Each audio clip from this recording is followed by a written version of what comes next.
Seven, six, five, four, three, two, one. You'll never have the sacred stone. Oh, this you crazy mother.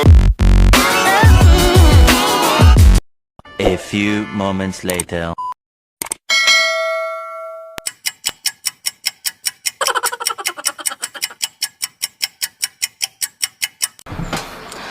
Hello guys, welcome back to my YouTube channel. So for today's video, actually na matagal-tagal na akong nagsimula, mga ilang months na din, pero hindi nyo pa ako na kikilala masyado guys. So nakikita nyo lang ako sa mga video ko. So for today's video, gagawa ko ng facts about myself. So malalaman nyo about sa sarili ko. So in other words, it's all about me. So ang content na ito. So first question, what is my real name? So unsa ang akong tinuod nga pangalan guys? So ako si Jerry Cabato Morente.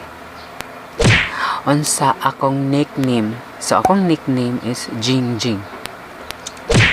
So unsa kong tuiga na tao? So Marso 17 sana? March 17, 1982. And then pila na akong edad? So, ang akong edad karon guys, I'll be honest with you, lagpas na gid kay ko sa calendar. So, I'm 37 years old. So, tigol lang nako kayo guys. Next is asa ko na tao dapit. Asa ko gipanganak. So, ako gipanganak ko sa Kalaitan, Barangay Kalaitan. Tama ba? Barangay Kalaitan, Bayugan City, Agusan del Sur. Yan. Next is kapila ko sa amo nga mga magsuon. Kapila ba ko? So ikaapat ko guys. So 8 mi ka magsuon, 8 mi ka magsuon. So ako bali ikaapat. Then 4 ka lalaki o 4 ka babae. And then asa ko nag-eskwela og elementary. So nag-eskwela ko guys og elementary sa Kalaitan. Sa Barangay Kalaitan. So dito jud ko nagsugod og grade 1.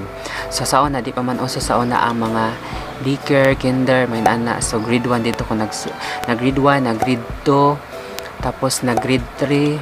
And then pagka grade 4, nag-transfer na pud mi gipuy-an sa Cagayan. So sa particularly sa Upol, Misamis Oriental. So dito ko na grade 4. Then na grade 5 na pud ko, pabalik na pud mi diri sa Bayugan. Na grade 5 ko diri sa East Bayugan Central Elementary School. Sa grade 5 o grade 6 ko diha. So actually nag-graduate gid ko grade 6 is diri na gid sa Bayugan sa East. So year 1996, 1995 mga inana. So next is asa ko dapit nag high school. So nag high school pod ko guys sa saan ko nag first year high school ko sa Maningalaw sa Las Nieves. Maningalaw nan sa Butuan dito sa may Las Nieves. First year ko dito nag-eskwela. Then pagka second year tana diri sa Compre. Kaso lang that time nung daghan kay mga estudyante ang Compre, so nagbalibad na silang mga estudyante kay ang uban diha na sa gawas magklase sa gym. So kato nga unsa tong mga tuiga tong kuan mga 2000 mga inana.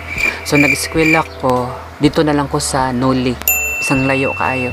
So sa Noli ko nag second year high school. And then pagka third year na pod nako is sa Kalaitan na pod ko, Kalaitan og fourth year. So nag-graduate jud ko high school is sa Kalaitan, Barangay Kalaitan.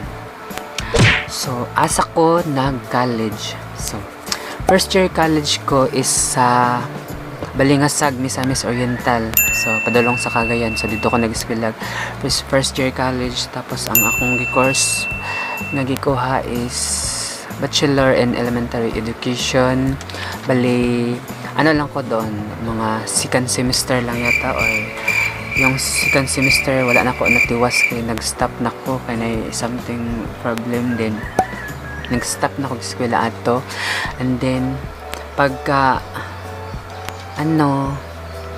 that time nag-stop ko eskwela, so nagtrabaho ko dari sa Bayugan. Tapos iksoon sa akong kuan lola kay bale nasa Germany, nag-decide nga pagkabalo niya nga nag-stop ko eskwela, nag-decide siya nga pa-eskwelahon ko.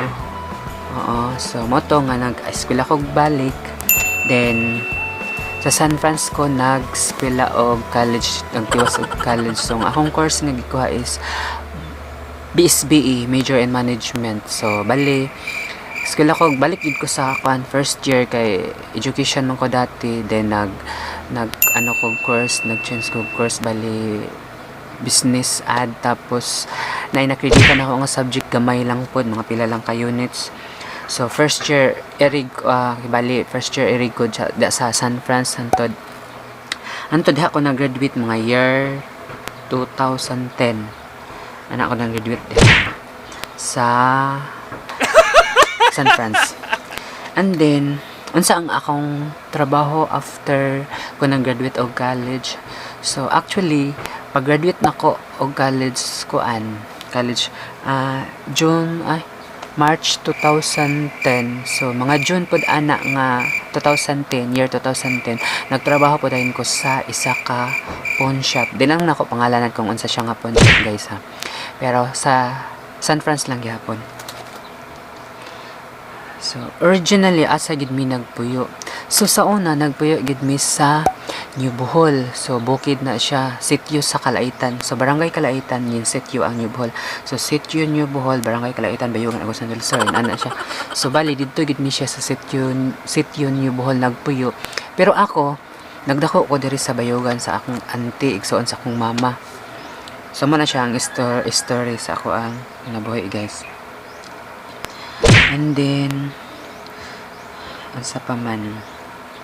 So unsa ko nga type nga pagkatao, ako mahilig ko mag-inusara, solo flight, kumbaga loner ako nga pagkatao. Kasi sobra ko ka maulawon, guys, sobra mahiyain akong tao, pati nga dito sa camera, camera shy talaga ako. Kaya naisipan ko din mag-vlog, baka sa kadugayon or sa tagal-tagal kong mag-vlog, baka ma-overcome ko yung pagka-camera shy ko or pagka-mahiyain ko sa ibang tao, ganun. So muna siya ang about sa akong kinabuhi, guys. So sana may nakuha kayong idea or na ila-ila ko ninyo, or nakakuha mo og unsa ko nga klase nga pagkatao, akong personal background. Since nagsisimula akong nag-YouTube, hindi ko to unang nagawa, so hindi ko siyang nagawa. So at least may nalalaman kayong about me. So that's it, guys. So see you on my next video.